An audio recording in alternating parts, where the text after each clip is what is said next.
శ్రీమాత్రే నమః. అందరికీ నమస్కారం అండి. ఈ వీడియోలో ఐశ్వర్య దీపం అంటే ఉప్పు దీపం ఇంట్లో ఎలా పెట్టుకోవాలి, ఈ దీపాన్ని ఎవరు పెట్టాలి, ఎక్కడ పెట్టాలి, ఎప్పుడు పెట్టాలి, ఏ సమయంలో పెట్టాలి, ఇంకా ఈ దీపం పెట్టుకోవడం వల్ల మనకి ఎటువంటి ప్రయోజనాలు కలుగుతాయి, ఇంకా ఇంట్లో ఈ ఐశ్వర్య దీపం పెట్టుకున్నప్పుడు ఎటువంటి విధి విధానాలు పాటించాలి, ఈ దీపం కొండెక్కిన తర్వాత ఈ ఉప్పుని ఏం చేయాలి అనే విషయాలన్నీ కూడా ఈ వీడియోలో క్లియర్గా తెలుసుకుందామండి. అందుకని వీడియోని ఎక్కడ కూడా స్కిప్ చేయకుండా చివరి వరకు చూడండి. ఈ ఐశ్వర్య దీపాన్ని శుక్రవారం రోజు అయితే వెలిగించుకోవాలి. శుక్రవారం రోజు బ్రహ్మ ముహూర్తంలో కానీ లేదు అంటే సూర్యాస్తమయం తర్వాత కానీ ఈ దీపారాధన చేయాలి. ఈ దీపారాధన ఎప్పుడు కూడా చీకటి ఉండగా చేస్తే మంచి ఫలితాలు కలుగుతాయి. ఇంక ఈ దీపారాధన ఎవరు చేయాలి అని అంటే ఎవరైనా సరే ఈ దీపారాధన చేయవచ్చు. చిన్నపిల్లలు కానీ పెద్దవారు కానీ ముసలివారు కానీ ఇలా ఎవరైనా సరే ఈ దీపారాధన చేయవచ్చు. ఈ దీపారాధన చేయడానికి ఏదైనా ఆచారం ఆనవాయితీ ఉండాలా అంటే అవసరం లేదండి. ఎవరైనా సరే ఈ దీపారాధన చేయవచ్చు. ఈ దీపారాధన ఎక్కడ చేసుకోవాలి అని అంటే పూజా మందిరంలో చేసుకోవచ్చు అండి. లేదంటే ఇంట్లో ఎక్కడైనా కూడా మీరు నిర్వహించుకోవాలి. అలాగే మీరు ఈ దీపారాధనను మీరు వ్యాపారం చేసుకునే స్థలంలో కూడా పెట్టుకోవచ్చు.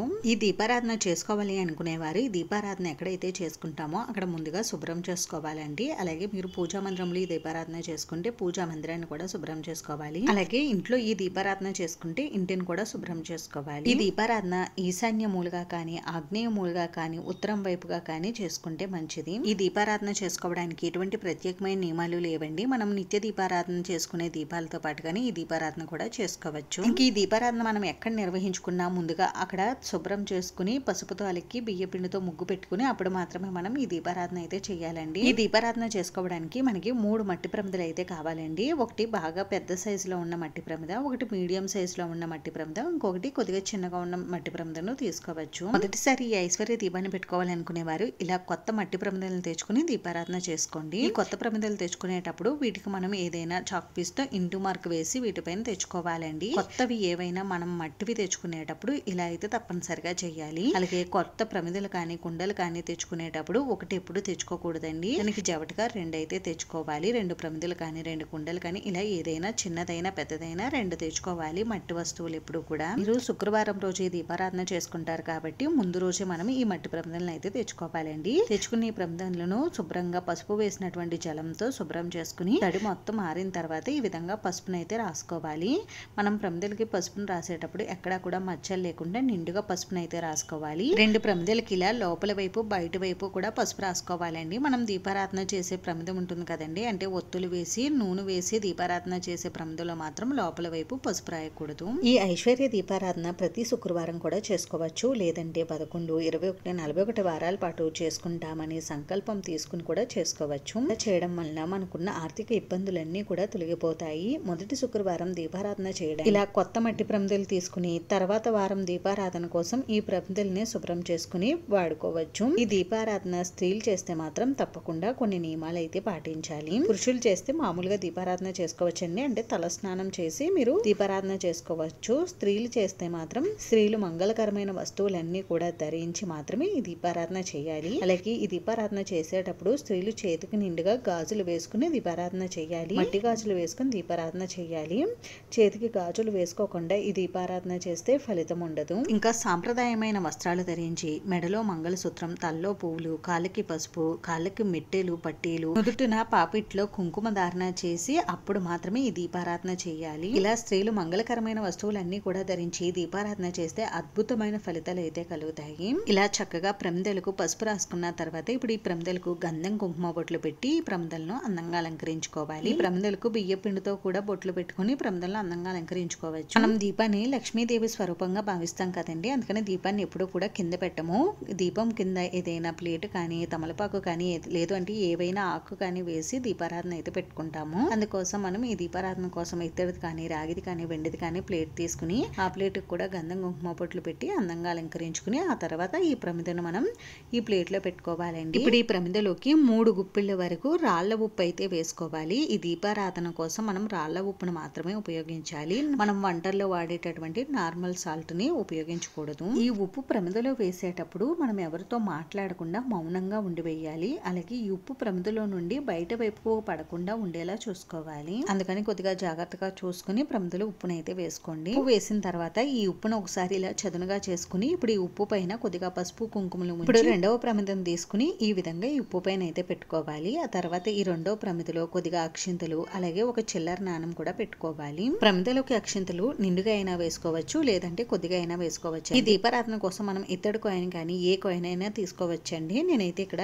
10 రూపీస్ కాయిన్ తీసుకున్నాను. మీరు 5 రూపీస్ కానీ 1 రూపీ కాయిన్ కానీ ఇలా ఏ కాయిన్ అయినా తీసుకోవచ్చు.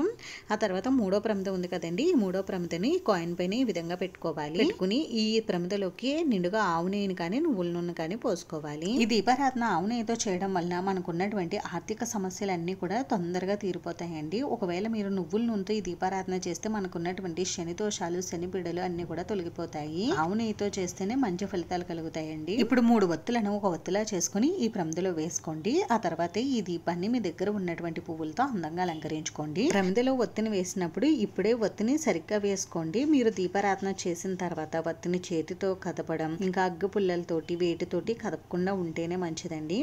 ఒకసారి దీపారాధన చేసిన తర్వాత ఆ దీపాన్ని ఎట్టి పరిస్థితుల్లో కదిలించకూడదు. ఇప్పుడు ఈ దీపారాధన మనం ఎక్కడైతే చేసుకోవాలనుకుంటామో అక్కడ ఈ దీపాన్ని అయితే ఏర్పాటు చేసుకోవాలండి. నేను ఇక్కడ అమ్మవారికి ప్రత్యేకంగా పూజ నిర్వహించుకుందాం అనుకుని ఇలా పీఠం ఏర్పాటు చేసుకుని ఈ దీపాన్ని అయితే పెట్టుకుంటున్నాను. మీరు పూజా మందిరంలోనైనా ఈ దీపాన్ని పెట్టుకోవచ్చు. దీపం పెట్టుకునే చోట తప్పకుండా బియ్య పిండితో ముగ్గు అయితే వేసుకుని పెట్టుకోండి. ఇంక ఈ దీపారాధన చేసే ముందు మీరు పూజా మందిరాన్ని పువ్వులతో అందంగా అలంకరించుకోండి. ఒకవేళ ప్రత్యేకంగా పీఠం ఏర్పాటు చేసుకున్నప్పుడు అమ్మవారి ఫోటోని కూడా పువ్వులతో అందంగా అలంకరించుకోండి. దీపారాధన చేసేటప్పుడు మనం ఈ ఒక్క దీపాన్ని వెలిగించకూడదండి. ఈ దీపంతో పాటుగా మన నిత్య దీపారాధన కూడా చేసుకోవాలి. అందుకని నిత్య దీపారాధన కుందులు కూడా పెట్టుకుని పూజలో ముందుగా నిత్య దీపారాధన కుందుల్లో వేసుకున్న దీపాలు వెలిగించుకుని ఈ దీపం దగ్గర కొద్దిగా అక్షింతలు, పుష్పాలు ఉంచి దీపానికి నమస్కారం చేసుకోవాలి. ఆ తర్వాత ఆచమనం చేసుకుని సంకల్పం చెప్పుకుని ముందుగా గణపతి పూజ నిర్వహించుకోవాలి. గణపతికి షోడశోపచార పూజ కానీ పంచోపచార పూజ కానీ నిర్వహించుకోవాలి. గణపతి పాదాల దగ్గర కొద్దిగా పసుపు, కుంకుమ, గంధం, అక్షింతలు, పువ్వులతో పూజ చేసి ధూపం, దీపం, నైవేద్యం సమర్పించి కర్పూర నీరాజనం కూడా సమర్పించి ఆ తర్వాత ఈ ఐశ్వర్య దీపారాధన అయితే చేసుకోవాలి.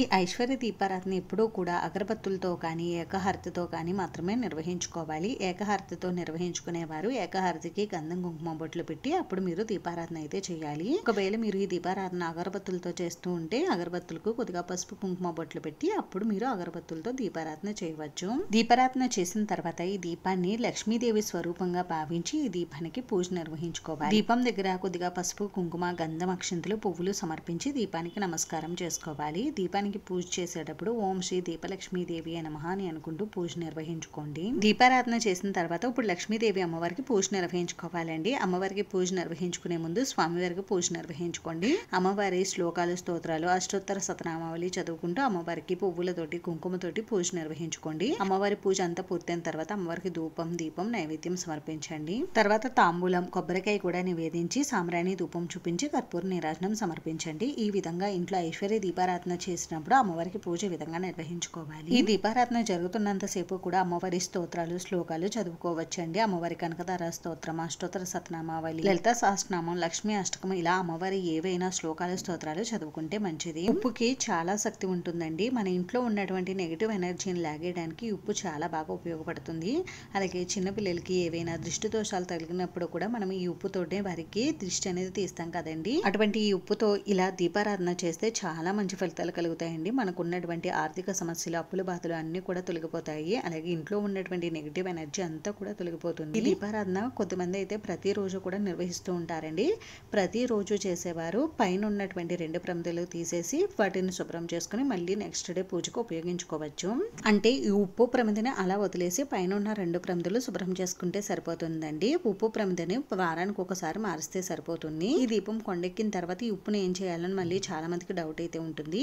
ఈ ఉప్పుని ఎవరో తొక్కని చోట అయితే వేసేయాలండి. అలా కుదరదు అనుకునేవారు ఈ ఉప్పుని ఏదైనా బౌల్లో వాటర్లో వేసేసి కరిగించేసి ఆ వాటర్ని ఎవరో తొక్కని చోట వేసేయండి. లేదంటే సింక్ లోనైనా పోసేవచ్చు.